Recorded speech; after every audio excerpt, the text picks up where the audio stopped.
कल्पना बहन को धन्यवाद देते हैं, गुरु जी को, चौपाई जी को धन्यवाद देते हैं कि आज हम सभी नेताओं को इन्होंने बिरसा मुंडा जी की इस पावन धरती पर बुलाने का काम किया, न्योता दिया, ताकि हम अपनी बात को आप लोगों के समक्ष रख सकें।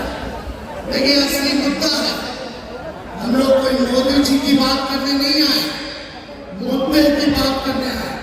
मुद्दा है पढ़ाई, दवाई, कमाई, सिंचाई, सुनवाई और कार्रवाई वाली सरकार देने के लिए। और मुझे पूरा भरोसा है कि हम सब लोग मिलकर के जो तानाशाही जो पूरे देश में चल रही है, इसको उखाड़ के फेंकने का काम करेंगे। आज हम लोगों के सामने दो कुर्सियां खाली हैं, अरविंद केजरीवाल जी के लिए, भाई हेमंत सोरेन जी के लिए आज कुर्सियां खाली हैं, लेकिन आज भारत के प्रति तेज रहा है। आप जनता है, आप मालिक है, आपको न्याय दिलाना है, आपको न्याय करना है। यही गुजारिश हम आप लोगों से करने आए। झारखंड में इतना अच्छा काम चल रहा था, दिल्ली में इतना अच्छा काम चल रहा था, गरीबों के लिए सरकार काम कर रही थी, लेकिन मोदी जी को ये पचा नहीं। मोदी जी सोचे अपने जांच एजेंसी जो इनके पार्टी की सेल है, ईडी, हम तो कहते हैं भाजपा का टीम चला, ईडी है कि सीबीआई, यही है, उन लोगों को लगा दिया गया। भाई हेमंत सोरेन जी को जेल में डाला गया, संजय सिंह जी जेल में करके आ रहे, और केजरीवाल जी को जेल डाला गया। इससे पहले मेरे पिता को जेल में गया, हम पे कई केस करते हुए, लेकिन हमारा गठबंधन का कोई नेता इस बीजेपी के लीडर बाकी से करने वाला नहीं है। इनको पता नहीं है कि हमारे भगवान श्री कृष्ण का जन्म ही जेल में हुआ था, इनसे हम लोग करने वाले नहीं है। और आप सब लोगों से यही कहने आए हैं कि इनको वोट का चोट देना है, इनसे बदला लेना है। बदला केवल जेल भेजने का ही नहीं, देश को जो इन्होंने बदहाल कर दिया उसका बदला लेना है। मोदी जी ने केवल 4 काम किए। 4 काम क्या है? देश में गरीबी बढ़ा दी। दूसरा काम क्या है? देश में महंगाई बढ़ा दी। तीसरा काम क्या है? देश में पूरी तरीके से इन्होंने जुमलेबाजी की। और चौथा काम जो है, गरीबी को बढ़ाया, महंगाई को बढ़ा दिया। ये 4 काम जो है मोदी जी ने किया। 14 में कुछ कहे थे, क्या बोलते थे आप लोगों के बीच भाई बहनों, मोदी आएगा तो हर साल 2 करोड़ लोगों को नौकरी देगा। कहाँ गए मोदी जी नौकरी? भाई बहनों, काला धन लाएगा और हर एक के खाते में 15-15 लाख रुपया डालेगा। आप लोगों के खाते में पैसा आया क्या? आप लोगों के खाते में पैसा नहीं आया, लेकिन बीजेपी के खाते में चंदा आ गया इलेक्ट्रल बॉन्ड के जरिए 1000 करोड़ आ गया।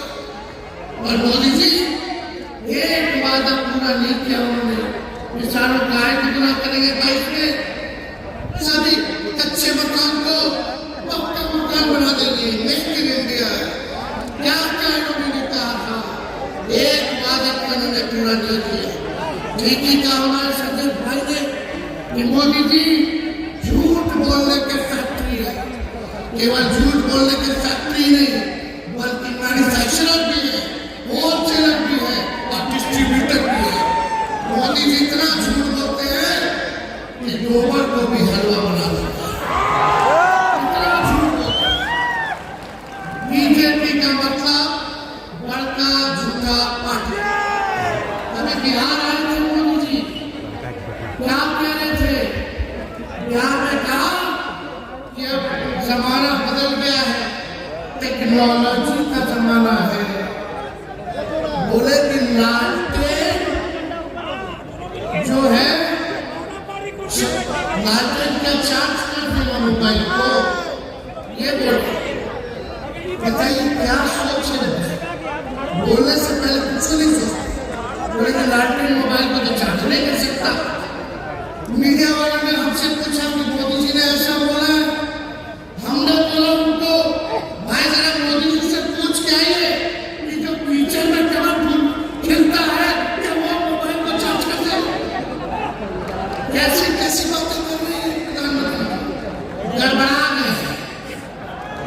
क्योंकि इंडिया लाइफ से वो डरे हुए हैं। बताओ डरे हुए कि नहीं डरे हुए? 400 पार का नारा लगा रहे हैं, 400 पार का फिल्म दिखा रहे हैं। चुनाव का फर्स्ट फेज का 400 वाला फिल्म देश की जनता ने सुपर फ्लॉप बना दिया।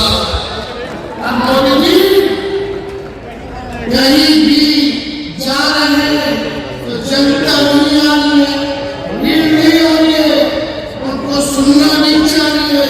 उनके झूठ से लोग परेशान हो गए, तंग हो चुके हैं।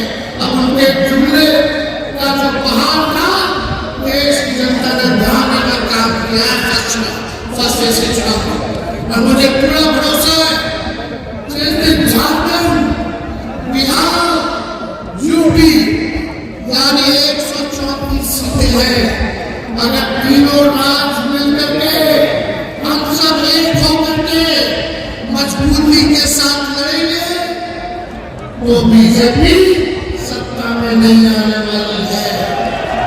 तो आप सब लोग से यही अपील है कि आप सब लोग एकजुट होकर के हमारे इंडिया अलायंस के जहां भी कैंडिडेट होंगे, जहां भी उम्मीदवार होंगे, उनको भारी मतों से आप लोग विजय कराने का काम कीजिए। और बीजेपी के झांसे में भी आना है। बताइए झारखंड के लोग बीजेपी से बदला लेना कि नहीं लेना? जो आप लोगों के साथ अन्याय किया, आपके नेता के साथ अन्याय किया, उसका बदला आप लोगों को लेना होगा, वोट की चोट से लेना होगा। ज्यादा समय हम नहीं लेंगे। सभी नेताओं को यहाँ बोलना है, मेरा गला बैठ गया है, बैठा तो है मेरा, लेकिन बीजेपी का हम बिहार में टाइट कर दिए। हम अकेले हेलीकॉप्टर चल रहे, बीजेपी के 20-25 हेलीकॉप्टर उड़ रहे हैं। हम अपना हेलीकॉप्टर पर ट्रैक्टर बना दिए हैं और बीजेपी का हवा टाइट कर दिए। तो उससे आप सब लोगों का प्यार, आशीर्वाद और ताकत आप लोग देते रहिए, ताकि सबका शक्तियों से हम लोग लड़ाई लड़ने का काम करें। ठीक कहा सचिन जी ने। बीजेपी के नेता बार-बार संविधान को खत्म करने की बात कर रहे हैं। जो बाबा साहब अम्बेडकर का लिखा हुआ संविधान है, कोई गेरा गेरा बाबा का लिखा हुआ नहीं है। ये बाबा साहब अम्बेडकर का लिखा हुआ संविधान है। किसी माई के लाल में दम नहीं जो हमारे देश के संविधान को बदल कर देगा। इतनी हैसियत नहीं है। ये बिहार में भी होते, बिहार में भी मुख्यमंत्री इनके उम्मीदवार लगातार इस बात को कह रहे हैं कि संविधान को खत्म कर देंगे। बोलने से पहले सोच लो।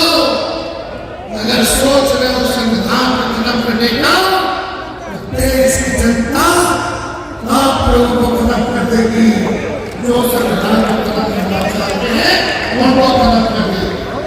इसलिए ज्यादा समय हम नहीं बोलेंगे, लेकिन कल्पना जी बोल रहे थे कि ये गाना गा दीजिएगा। नाम बोलने के लिए सब नाम है। बताइए, हाथ उठा के बताइए, मोदी जी को सुनाई देना चाहिए। तुम तो धोखेबाज हो, वादा करके भूल जाते हो। रोज रोज मोदी जी तुम ऐसा करोगे, रोज रोज मोदी जी तुम झूठ बोलोगे। जनता जो पिएंगे फिर हाथ मलोगे अरे तुम तो हो गए ये धोखेबाज लोग हैं इनके झांसे में मत आइएगा मोदी जी को कुछ मीडिया में लोग मोदी मीडिया में लोग मोदी जी समुद्र में चले जाएंगे मोदी जी ने छलांग मार दिया दिखाते हैं कि मोदी जी का प्रेम आना चाहिए और समुद्र में उतर के तो लाटे बिछा करके बैठे मोदी जी को मन में चिंता देखने का फोटो भेजना बाबू हमको फटाफट से चिंता बता करके फोटो दे रहे हैं मीडिया के लोग सिलेक्ट करके एक बार भेज किसान की हालत नहीं दिखाए आंदोलन नहीं दिखाए मोदी जी का फोटो कैसे खींच रहे हैं वो दिखाते मोदी जी का मन किया कि आज बाबा बन जाए जा करके केदारनाथ में गुफा में बैठ करके थोड़ा फोटो खिंचवा ले तो मीडिया के लोग वो दिखा आज देखिए लेकिन आज का क्या स्थिति होगी मुद्दे की बात नहीं उसने दिखाया ये चीज जो है आप देखिए केवल मोदी क्या खाते हैं क्या पीते हैं कहाँ जाते हैं क्या पहनते हैं केवल यही चीज दिखाया जाता है लेकिन देश की समस्याओं को नहीं दिखाया जाता ज्यादा चुनाव लेते हुए हम बस एक संदेश देंगे कि देखो हम लोग कलम काटने वाले लोग हैं हम लोग नौकरी देने वाले लोग हैं और देश में सबसे बड़ा दुश्मन हमारा बेरोजगारी है गरीबी है हमारा दुश्मन महंगाई है इसलिए कलम बांटने वालों का साथ दो जो नौकरी देगा ना कि तलवार बांटने वाले का साथ दो जो समाज में नफरत और हिंसा फैलाने का सब लोग के साथ आप सब लोगों का धन्यवाद देते हैं और सभी हमारे झारखंड में जितने हमारे साथी हैं कांग्रेस पार्टी के राष्ट्रीय जनता दल के और जेएमएम के उनको भी धन्यवाद देते हुए अपनी बात को यही विराम देते हैं।